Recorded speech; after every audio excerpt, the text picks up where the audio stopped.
A babá seria presa acusada de roubo. Mas a fala do papagaio a salva no último momento. O corredor estava silencioso de um jeito que dói. Não era o silêncio de paz. Não era aquele silêncio bom de fim de tarde, quando a casa esfria e todo mundo descansa. Era um silêncio tenso. O tipo que prende a respiração de quem está dentro dele e faz o coração bater num ritmo que parece errado. Mas no meio daquele silêncio havia uma voz. Lourinho ficava repetindo a mesma frase havia mais de 20 minutos. Repetia e repetia insistente, como se soubesse que precisava ser ouvido, como se tivesse esperado o momento certo para falar. Mas ninguém ali estava com a cabeça aberta para prestar atenção num pássaro. O patrão gritava. Os dois agentes que tinham chegado minutos antes ficavam quietos, tentando administrar uma situação que tinha saído do controle muito antes de eles aparecerem. E ela, de cabeça baixa, os pulsos presos pelas algemas, tentava respirar. Tentava, mas o choro escorria mesmo assim. 12 anos. Era isso que passava pela cabeça dela, enquanto as lágrimas caíam sem pedir licença. 12 anos naquela casa. 12 anos varrendo, lavando, passando, cozinhando. 12 anos acordando antes de todo mundo e dormindo depois que os outros já estavam deitados. 12 anos de confiança, de intimidade, de coisas que só quem vive dentro de uma casa sabe. E agora, aquilo. Lourinho gritou mais alto. Não conta pro tio, não conta pro tio. O patrão mandou o bicho calar a boca. Mas ela levantou os olhos pela primeira vez desde que as algemas tinham fechado nos seus pulsos. E alguma coisa pequena, mas viva, acendeu dentro dela. Para entender o que aconteceu naquele corredor, eu preciso contar a história desde o começo. Porque esse dia não nasceu do nada. Ele foi sendo construído por muitas mãos ao longo de muito tempo. Conceição Maria Ferreira tinha 42 anos. Era uma mulher de estatura média, de pele escura e cabelo crespo preso num coque que ela fazia toda manhã antes das 6. Tinha os olhos que a mãe dela chamava de olhos de gente séria. Não porque fossem duros, mas porque olhavam direto, sem desviar. Ela tinha chegado à cidade grande vinda do interior quando ainda era jovem, com uma sacola de roupas e o endereço de uma prima anotado num papel amassado no bolso. Os primeiros anos foram de adaptação, de susto, de trabalho em vários lugares diferentes. Ela havia limpado escritórios, cuidado de idosos, trabalhado em pensão. Eram empregos que ela fazia com capricho, mas nenhum tinha ficado. Ou ela que não tinha ficado. Mas quando ela chegou à casa dos Cavalcante, alguma coisa encaixou. Ela sempre disse que sentiu isso no primeiro dia, que aquela casa tinha um lugar para ela. Renato Cavalcante era advogado, um homem alto de terno escuro e gravata, cabelo bem penteado e um jeito de falar que mostrava que ele estava acostumado a ser ouvido. 41 anos, bem-sucedido, organizado, ele era bom patrão quando estava tranquilo. O problema era que tranquilo nem sempre era o seu estado natural. Débora, a esposa, era diferente, mais suave, mais paciente, professora universitária com um sorriso genuíno que ela não guardava para a ocasião especial. Ela tratava Conceição com respeito desde o primeiro dia. Chamava pelo nome, perguntava como ela estava de verdade. Não era fingimento. Era o jeito dela. A filha deles, Isabela, tinha 6 anos quando Conceição chegou. Hoje tinha 18, e Conceição tinha visto ela crescer feito uma filha que não era filha, mas que ficou no coração do mesmo jeito. Ela lembrava de cada fase daquela menina, do medo do escuro que Isabela tinha aos 7, da fase em que ela só queria comer macarrão com manteiga, das noites em que acordava chorando e era Conceição que ia até o quarto porque os pais dormiam pesado. E então tinha Dona Neuza. Dona Neuza Cavalcante tinha 71 anos e era a mãe de Renato, uma mulher miúda, de cabelo branco cortado curto, com as mãos cheias de marcas do tempo e um jeito de andar devagarinho que enganava. A mente dela era rápida como sempre foi. Ela morava num quartinho nos fundos do sobrado, com a janela voltada para o jardim, e passava as tardes sentada na cadeirinha de palha que ela mesma tinha trazido da casa antiga, olhando para o jardim como se as plantas tivessem alguma coisa importante para dizer. No primeiro dia que Conceição tinha entrado pela porta, Dona Neuza tinha olhado para ela por uns 3 segundos e dito: "Você tem cara de gente que não foge das coisas. Fica aqui que você vai ser tratada com respeito." E foi. Durante muitos anos, a casa dos Cavalcanti foi um lugar equilibrado. Não perfeito, porque lugar perfeito não existe, mas equilibrado. Havia desentendimentos, havia dias difíceis, havia mês mais apertado e mês mais folgado. Mas havia um fio de confiança que segurava tudo, e Conceição era parte importante desse fio. Esse fio começou a ficar mais fino 2 anos atrás, quando Débora adoeceu. Não era nada grave, mas exigia cuidado e repouso. Ela foi passar uns meses na casa dos pais, numa cidade litorânea a algumas horas dali. Renato ficou sozinho com a responsabilidade de tudo: a casa, Isabela, o trabalho, as contas. E Renato sozinho com tudo era um Renato mais fechado, mais duro, mais curto no palavreado. Conceição aguentou. Ela sempre aguentou. Quando Débora voltou, a casa respirou de novo. Mas Renato ficou com um jeito diferente que nunca saiu completamente. Uma impaciência que estava ali mesmo quando ele sorria. Um estado de alerta que parecia não desligar mais. Foi nesse mesmo período que o sobrinho dele começou a aparecer com mais frequência. Tiago Cavalcanti tinha 26 anos e o jeito de quem está sempre medindo o terreno. Estudante em outra cidade, aparecia na casa do tio às vezes de surpresa, às vezes avisando com pouca antecedência. Renato adorava o sobrinho. Tinha por ele aquela afeição de quem não teve filho homem e encontrou no sobrinho algo parecido com isso. Dava dinheiro quando ele pedia, abria a casa sempre que ele aparecia, não fazia perguntas demais. Era o tipo de amor que não enxerga o que não quer enxergar. Conceição não gostava de Tiago. Ela nunca disse isso para ninguém, nem para Dona Neuza, que era sua confidente. Mas havia alguma coisa nele que a deixava desconfortável. Um jeito de circular pela casa que era diferente dos hóspedes normais. Os hóspedes normais ficam nos espaços que a gente mostra para eles. Tiago andava por onde queria, abria gavetas, ficava olhando para as coisas com uma curiosidade que parecia calculada. Uma tarde de sábado, umas 3 semanas antes de tudo acontecer, Conceição tinha encontrado Tiago no corredor do 2º andar, perto da porta do escritório de Renato. "Oi, Conceição", ele disse com aquele sorriso. "Tô procurando o banheiro." "O banheiro de cima fica lá no fim do corredor do lado oposto", ela respondeu. "Ah, é mesmo. Obrigado." E ela ficou olhando ele ir embora com um incômodo que não saía. Tiago havia estado naquela casa pelo menos umas 40 vezes na vida. Ele sabia exatamente onde ficava o banheiro. Ela não disse nada. Não era da conta dela, pelo menos era o que ela tentava convencer a si mesma. Lourinho ficava numa gaiola no corredor do 2º andar, porque Dona Neuza insistia nisso. O papagaio era um presente que ela havia recebido 8 anos atrás de uma vizinha que tinha ido embora de vez. Verde brilhante, com uma faixa azul quase invisível na cabeça e um bico cinza e firme. Lourinho era esperto do jeito que papagaio é esperto.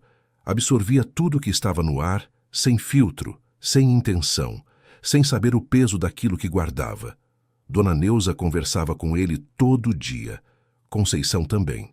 Até Isabela, quando era menor, ensinava músicas para ele. E o bicho ficava repetindo as partes que mais gostava, embaralhando tudo de um jeito que fazia a família rir. Nas últimas semanas, Lourinho tinha começado a repetir uma frase nova que Conceição tinha ouvido mais de uma vez passando pelo corredor. Ela tinha achado que era alguma coisa que Isabela tinha dito numa ligação ou que o bicho tinha pegado da televisão. Não tinha dado a menor atenção. Mas a vida, às vezes, guarda pra gente exatamente o que a gente vai precisar, no momento exato que a gente mais precisa. Querido ouvinte, se você está gostando da história, aproveite para deixar o like e principalmente se inscrever no canal. Isso ajuda muito a gente que está começando agora continuando. A quinta-feira começou normal. Conceição havia chegado às 6h30, como sempre. Havia feito o café, colocado o pão para esquentar, separado as xícaras do jeito que cada um gostava. Renato havia saído às 7h30 para uma reunião que ele mesmo disse que era importante. Débora havia saído logo depois, com Isabela, para levar a filha a um compromisso. Dona Neuza estava no quarto descansando, como costumava fazer pela manhã. A casa ficou quieta. Conceição organizou a cozinha, lavou a louça que tinha sobrado da noite anterior, foi até o segundo andar fazer a arrumação dos quartos. Passou pela porta do escritório de Renato, mas não entrou. Ela nunca entrava no escritório a não ser para limpar, e só limpava quando ele estava em casa ou quando ele pedia. Essa era a regra desde o começo, e ela nunca tinha quebrado. Foi pouco antes das 10 horas que ela ouviu o portão. Renato voltou antes do esperado, e quando ele subiu as escadas com passos pesados demais para um homem que havia saído tranquilo, ela soube que alguma coisa tinha acontecido. Ficou na porta do quarto de Isabela, com o pano de pó na mão, ouvindo. O som de gavetas sendo abertas no escritório. Depois silêncio. Depois um grito que atravessou as paredes. Ela correu para o corredor. A porta do escritório estava aberta, Renato estava no meio do cômodo com a expressão de quem recebeu um soco sem ver de onde ele veio, a mão pressionada na cabeça. O que aconteceu, Dr. Renato? Ele demorou 1 segundo antes de falar. Sumiu. A voz saiu seca, diferente. O dinheiro que eu deixei guardado aqui, sumiu tudo. Conceição ficou parada na porta. E o que ela sentiu naquele segundo não foi só preocupação pelo dinheiro. Foi aquele aperto que vem quando a gente percebe que está num lugar perigoso sem ter feito nada para estar ali. Que valor era? R$ 3.700. Eu ia usar hoje para fechar um acerto importante. Eu deixei ali naquela gaveta do fundo na semana passada. Eu não entrei no escritório hoje, Dr. Renato. Nem ontem, nem antes de ontem. Ele virou e olhou para ela. E o olhar foi o que machucou. Não foi raiva pura. Foi uma dúvida. Uma dúvida que Conceição não merecia, mas que estava ali, clara no olho dele, como se tivesse esperado uma oportunidade para aparecer. Quem entrou nessa casa ultimamente além de você? A senhora Débora, a Isabela, a dona Neuza, o seu sobrinho no fim de semana passado. Tiago ficou no andar de baixo. Eu o vi aqui em cima, doutor. Ele disse que estava procurando o banheiro. Pausa.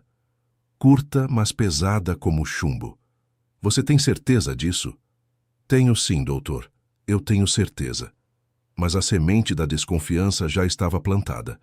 E quando a cabeça de alguém está quente e o coração está assustado, a semente cresce muito rápido, sem precisar de água. A briga escalou de um jeito que Conceição nunca tinha vivido naquela casa. Nunca. Renato levantou a voz. Disse que ela era quem tinha mais acesso irrestrito à casa, que ele nunca tinha duvidado dela, mas que não podia ignorar o que estava na frente dos olhos. Ela chorou, negou, pediu calma. Pediu que ele pensasse com a cabeça no lugar. Mas Renato estava num estado que a razão não alcançava fácil. Débora voltou no meio da discussão e tentou aparar as coisas. Colocou a mão no braço do marido, pediu que ele respirasse, disse que precisavam pensar direito antes de tomar qualquer atitude. Mas Renato já tinha uma atitude na cabeça. Dona Neuza desceu as escadas com a ajuda do corrimão, os passos pequenos e cuidadosos de sempre. Ficou parada na entrada da sala, observando tudo com aquele olhar calmo e profundo de quem tem 71 anos de história e já viu muita coisa parecida com aquilo. Ela não falou no começo, só ficou olhando. Quando Renato foi até o telefone para resolver do jeito que precisava ser resolvido, a velha senhora atravessou a sala devagar e foi até Conceição. Pegou as mãos dela entre as suas, aquelas mãos velhas e marcadas, e segurou firme. Eu sei que não foi você, ela disse baixinho. Conceição não conseguiu nem responder. O nó na garganta era grande demais. Fica de pé, Dona Neuza disse. Não abaixa a cabeça para isso não. Olha, quando eu chego nessa parte da história, eu fico quieto um tempo antes de continuar, porque tem um peso ali que não é pequeno. Uma mulher que dedicou 12 anos da vida dela a uma família, sendo olhada com aquela dúvida. 12 anos não deveriam ser apagados por um momento de desespero de ninguém, mas às vezes são, e isso diz mais sobre quem apaga do que sobre quem foi apagado. Conceição ficou esperando sentada na cozinha. Não tentou ir embora, não gritou, não fez escândalo. Ela ficou, com a dignidade de quem sabe que a verdade existe, mesmo quando o mundo parece não querer enxergar ela. Os 2 agentes chegaram 40 minutos depois. Eram homens sérios, de uniforme escuro e boné, que entraram pela porta com o cuidado de quem foi treinado para não inflamar situações. Renato os recebeu no hall, levou-os para o 2º andar, mostrou o escritório, explicou o que havia sumido. Os 2 ouviram tudo, anotaram, fizeram perguntas. Conceição foi chamada logo em seguida. E foi ali, naquele corredor, com a gaiola de Lourinho logo do lado, que as algemas foram colocadas nos seus pulsos. Ela abaixou a cabeça. Fechou os olhos por um instante. As algemas eram frias e pesavam de um jeito diferente do peso físico. Ela nunca tinha sentido nada assim antes e esperava nunca mais sentir. A vergonha que desceu pelo corpo dela não era dela para carregar, mas a vergonha não pede permissão. Renato ficava no corredor, vermelho de raiva, apontando o dedo, falando em voz alta coisas que ela nunca imaginou que ouviria dele. Os agentes ficavam de lado, esperando a situação assentar. Débora estava na escada, a mão pressionada na boca. Então Lourinho falou: "Não conta pro tio, não conta pro tio." "Cala a boca, bicho," Renato disse irritado, sem nem olhar para o papagaio. Mas o bicho não obedeceu. Lourinho repetiu, mais alto, mais insistente, como se soubesse que era agora ou nunca, como se tivesse guardado aquilo, esperando o momento exato. "Não conta pro tio. 3.000 tio não precisa saber. Lourinho, cala a boca, vai ficar do nosso lado ou não vai?" Silêncio. Um silêncio diferente de todos os outros daquele dia. Conceição levantou a cabeça devagar. Um dos agentes olhou para o papagaio. O outro olhou para o colega. Renato ficou com a expressão presa no rosto como quem ouviu uma coisa que o cérebro levou 1 segundo inteiro para processar. Débora desceu 2 degraus mais depressa. "O que foi isso que ele falou?" Ninguém respondeu. Lourinho repetiu pela 3ª vez com a mesma precisão de sempre, sem saber o que estava fazendo. "Não conta pro tio. 3.000. Tio não precisa saber. Lourinho, cala a boca. Vai ficar do nosso lado ou não vai?" A voz era inconfundível. Não era a voz mecânica que os papagaios às vezes usam quando estão imitando sem cuidado. Era uma voz que o bicho havia copiado com a fidelidade que só o animal tem. O tom, a respiração, a pressa de quem disse aquilo achando que estava sozinho. E quem conhecia Tiago reconhecia. Não tinha dúvida possível. Querido ouvinte, se você está gostando da história, aproveite para deixar o like e principalmente se inscrever no canal. Isso ajuda muito a gente que está começando, agora continuando. "Renato." A voz de Débora saiu devagar, como quem tem medo do que vai dizer em seguida. "Isso é a voz do Tiago." Renato ficou parado.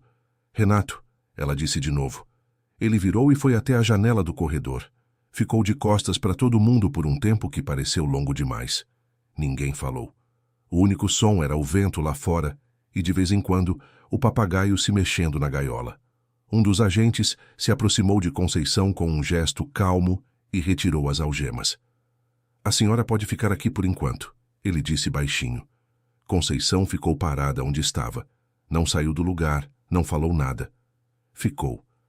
"O Tiago esteve aqui no fim de semana passado," ela disse com a voz cansada de quem já não tem mais nada a provar. Só a verdade nua e crua. "Sábado de tarde. Eu saí às 7 da manhã. A senhora Débora foi visitar a vizinha da frente. A Isabela estava no quarto com o fone de ouvido. E o doutor Renato não estava em casa." Renato ainda estava de costas. "Ele me ligou naquele sábado," ele disse finalmente. A voz saiu rouca, menor. "Disse que ia passar aqui buscar um livro que tinha esquecido. Eu dei o código do portão pelo telefone para ele entrar." O peso daquela frase desceu pelo corredor como chumbo. "Ele entrou aqui sozinho," Débora disse. "Ficou quanto tempo?" um dos agentes perguntou. "Eu não estava," Conceição respondeu, "mas pelo horário que ele costuma aparecer, deve ter ficado pelo menos umas 2 horas." Renato foi até a cadeira do corredor e sentou. Ficou com as mãos cruzadas na frente do rosto, os cotovelos nos joelhos, a cabeça descendo devagar, como se o peso daquilo fosse grande demais para sustentar. Eu preciso ser honesto aqui, porque essa parte me pega de um jeito que não consigo ignorar. Renato não é um vilão nessa história. Ele é um homem que entrou em pânico e procurou culpa no lugar mais próximo sem parar para pensar. A gente não precisa ser uma pessoa ruim para fazer uma coisa ruim. E às vezes é exatamente isso que torna as situações mais dolorosas. Quando a pessoa que nos machuca não é alguém que nos quer mal. É alguém que simplesmente não parou.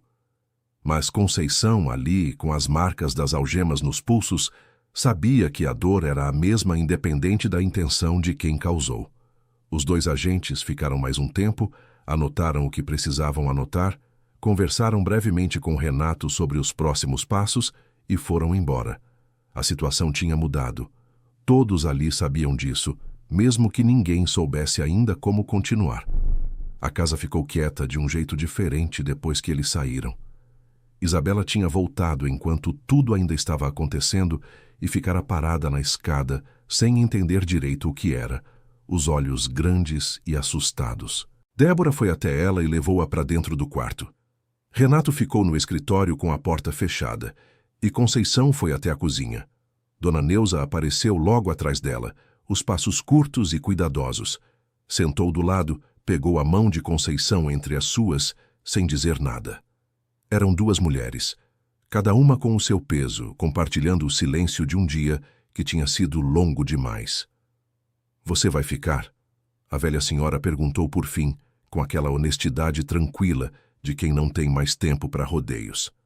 "Ainda não sei", Conceição respondeu. "Preciso de um tempo para entender o que eu sinto." Dona Neuza assentiu, não insistiu. Esse era o jeito dela. Ela respeitava a dor das pessoas, sem tentar apressar a cura. Em 71 anos ela tinha aprendido que algumas coisas têm o tempo delas e que forçar não adianta. Renato desceu 1 hora depois. Estava sem gravata, com o colarinho aberto e a aparência de quem passou aquele tempo todo sozinho, com pensamentos que não foram gentis com ele.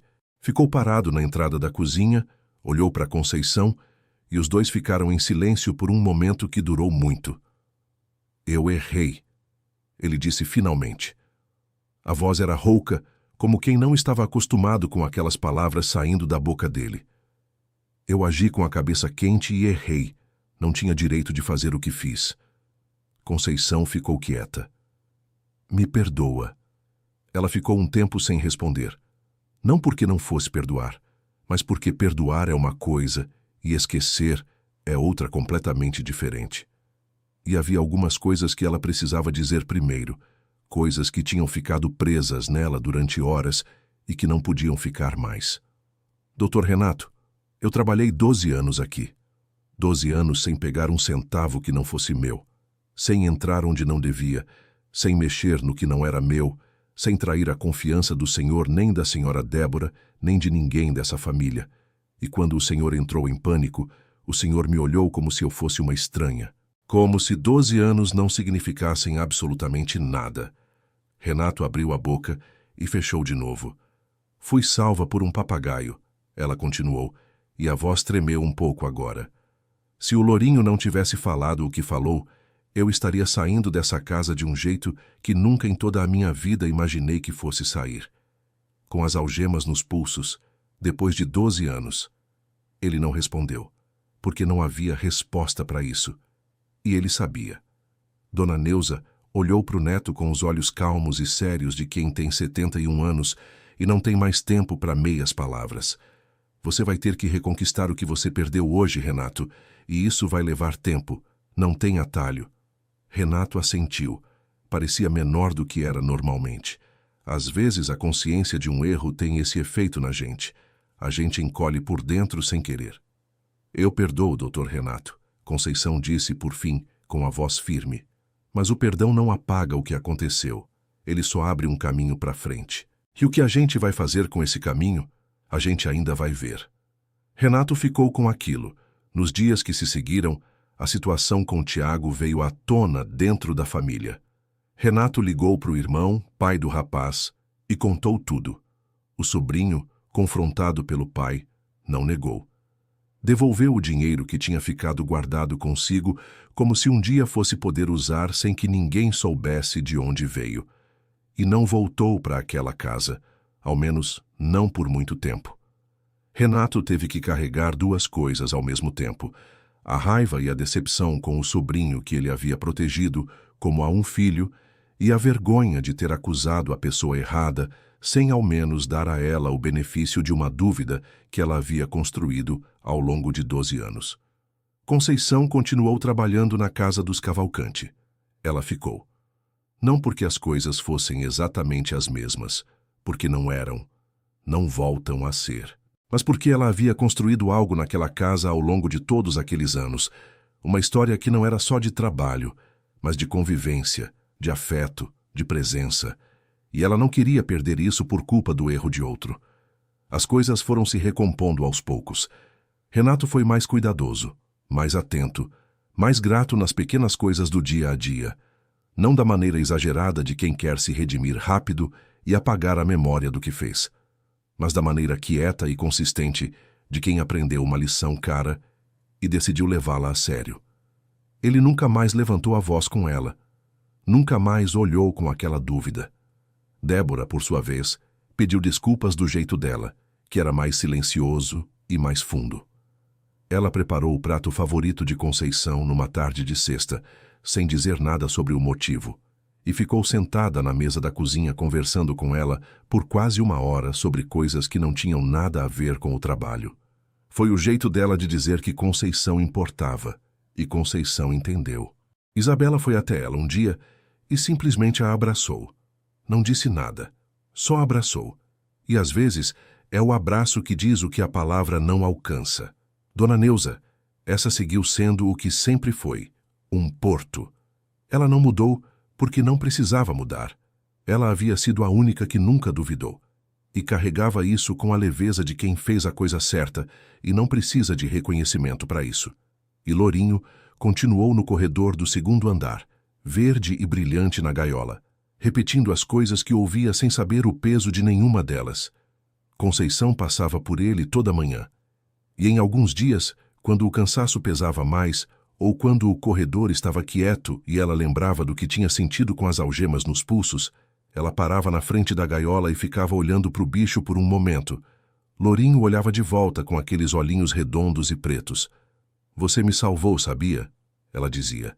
E o papagaio inevitavelmente respondia: "Não conta pro tio, não conta pro tio." E Conceição ria. Era um riso pequeno, mas era real. O tipo de riso que nasce de um lugar fundo, de quem passou por algo muito difícil e sobreviveu com a cabeça erguida. De quem encontrou a verdade no lugar mais inesperado do mundo e aprendeu que a vida tem um jeito próprio de resolver as coisas, quando tudo parece ter chegado numa parede sem saída. Dona Neuza sempre dizia que a vida é mais sábia do que a gente imagina, que as coisas chegam no tempo certo, da forma que precisam chegar, que a gente planta sem sempre saber o que vai nascer nem quando. Conceição passou a acreditar muito nisso. Ela, que já tinha uma fé discreta nessa ideia, agora a carregava com mais certeza, porque ela havia vivido a prova disso, um pássaro verde que aprendeu uma frase sem saber o que ela significava, e que a repetiu no momento exato em que ela precisava ser ouvida. Às vezes, a verdade não chega da forma que a gente espera. Às vezes, ela chega de uma forma que a gente nunca imaginaria. Mas ela chega, sempre chega. Fim da história. Conceição não precisou de nada além da verdade para se salvar. E a verdade veio de onde menos se esperava. Isso me faz pensar: você acredita que a honestidade sempre encontra um jeito de aparecer, mesmo quando tudo parece contra ela? E você teria ficado naquela casa depois de tudo que aconteceu? Conta pra gente nos comentários de onde você está assistindo e o que você sentiu com essa história. Deixa o like, se inscreve no canal e compartilha com alguém que você sabe que vai gostar. A gente se vê em breve com mais uma história dessas.